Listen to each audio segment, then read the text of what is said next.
Hi, good day everyone. Today I'm going to share with you a topic entitled Framing China Image in Malaysian Mainstream Newspapers, a cross-linguistic analysis of Belt and Road Initiative coverage. So in this study, I'm going to share with you all on how different languages Malaysian mainstream newspaper portray BRI in China. As we all know, Malaysia is the first Southeast Asian country that established diplomatic relations with China, and China also being one of the Malaysia's most significant economic partner. And last year, we celebrated the 50th anniversary of diplomatic relations. So this tells the significance of the study for being the important partner for Malaysia. In the past, numerous studies have been conducted into understanding how media shape the portrayal of the China image as well as One Belt One Road Initiative, the BRI. However, there's been limitations when it comes to exploring how different languages newspapers depict China image as well as BRI because different languages newspaper they targeted different audience and because of this shared different cultural background that may have been leading it into different portrayal of China image as well as BRI. So in this study, I wish to examine how different language newspapers portray the BRI in relation to each ethnic and cultural identities intersect with media reporting. And for part of my ritual review, I'll be focusing on downloading how different language newspapers they targeted different race or those who understand the language may leading into the consequence that in portraying the different issues they may have a different portrayal. For example, like Malay newspaper. So some of the past researchers they reviewed that while Arabic Malay translation in Malaysia require adaptation to local context and national ideologies, but because of the deep-rooted connection with Arab nations, so when it comes to issue related to Arabs or maybe Arabic civilizations, the Malay newspaper tends to provide a more in-depth, content and portray compared to Chinese and Tamil newspapers. Similarly, when it comes into portraying issue related to China or India, Chinese newspaper and Tamil newspaper they provide a more detailed portrayal as compared to Malay newspapers. For example, like when it comes to China cultural practice and moral value or core value, they talk about Confucian principle and all that. So Chinese newspaper they tend to portray and tell more in depth compared to other newspapers. In Tamil newspapers, when it comes to India related or Tamil traditions, they will be have a more in-depth portrayal as compared to Malay and Chinese newspapers. So this definitely actually telling us that different newspaper with the different ideological background, they may have been leading it into a different portrayal and storyline as according to Goffman and Edmonds, framing can shape, can give meanings into telling audience how to think about in this study the BRI. So different ethnic and different population in the country, the way they understand about BRI may be different because of this. So in this study, I employ quantitative content analysis for four highest circulation newspaper in the country, being the Star, Utusan Malaysia, Harian Metro, and Sinju Daily from 2017 to 2023. And these are the total number of the articles that I have analyzed. And I have also divided them into a different segments, national segment, international segment, as well as opinion piece.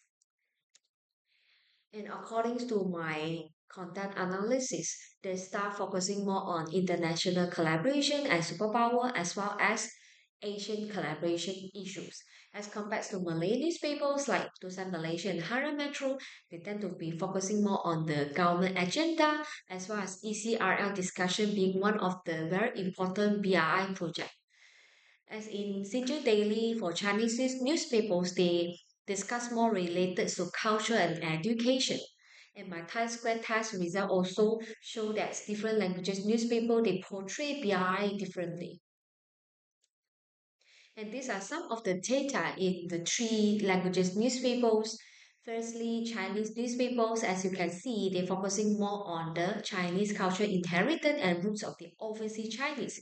They talk about the the Chinese languages. They talk about some of the core values. Like in Mandarin, we have this 礼义廉耻, talk about the core value, the moral value, the Confucian's practices in the country.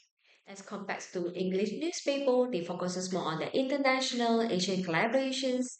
They touch about the Asia, Africa, Europe collaboration. They touch about the Myanmar, the East African, and so on. And sometimes also they also portray and discuss issues related to global. For example, like that issues related to BRI. For Malay newspaper, they focuses more on the each course real link projects. And they also touch about the economic context. They touch about the government agenda compared to the Star and Sitio Daily. So for my discussions, basically it proved that different languages they did portray BRI differently. For example, like to draw a summary, Chinese newspaper focuses more on education and cultural inheritance. Malay newspaper focuses more on the government agenda, economy, as well as ECRL projects. As in comparison to the Star, like English newspaper focuses more on international news, Asian collaborations, economic development. So Malaysian multicultural society definitely is going to influence the relationship with China because different ethnic they understand BRI and China differently. And as we can see from our data, is that Malaysians are not too familiar with BRI yet. They may have heard about BRI, but they do not quite understand what it is because different races. I mean, they understand BRI based on the newspaper focus. Let's say Malay races, maybe they understand more regarding BRI in terms of economy base and some of the government projects as compared to Chinese people, maybe they're more tied to talk about cultural practice and the similarity between the ancestor as compared to other newspaper like English newspapers. We tend to look at this BRI internationally from the global point of view, the global standpoint. So it could be rather limited in a way whether we can see BRI from a diverse perspective. Uh, the different races and groups of the community in a country, they tend to understand BRI from one part only. So, as some of the scholars, they have pointed out that China is rising as one of the important superpower in in the country. So definitely, BRI collaborations would definitely benefit Malaysia in terms of economic, cultural, and educational development as well as technology. So, when it comes to Malaysian context, different prime minister they have different uh, understandings and whether they will want to further collaborate with China. For example, like our former Prime Minister Najib Razak has been very positive regarding collaborations. But when it comes to our former Prime Ministers, Dr. Mahathir, he's a bit hesitant and he touched more regarding the debt issues and whether we should continue the projects due to high debt and high cost for building, uh, for developing the, the projects together. When it comes to our current Prime Minister Anwar Ibrahim, he is also very positive and very passionate when it comes to collaborating. We can see that the visitation between two countries become very common after he is in power. So I have three suggestions in my stated in my research paper. Firstly, to strengthen more public engagement and dialogue. To make sure that different groups of the Malaysian people as well as Malaysian journalists uh, the way they understand about BRI could be from diverse perspective instead of a particular one angle and one perspective only. Lastly, I would also want to suggest to foster inter-ethnic understanding and unity, which is very important for the success of international initiative like BRI. And collaborating with China is definitely is a would going to benefit Malaysia in terms of economy and technology and therefore we should look for more way on how to improve the understandings and when signing all this memorandum together for future any projects or in policy together. And thank you. That's all for my sharings.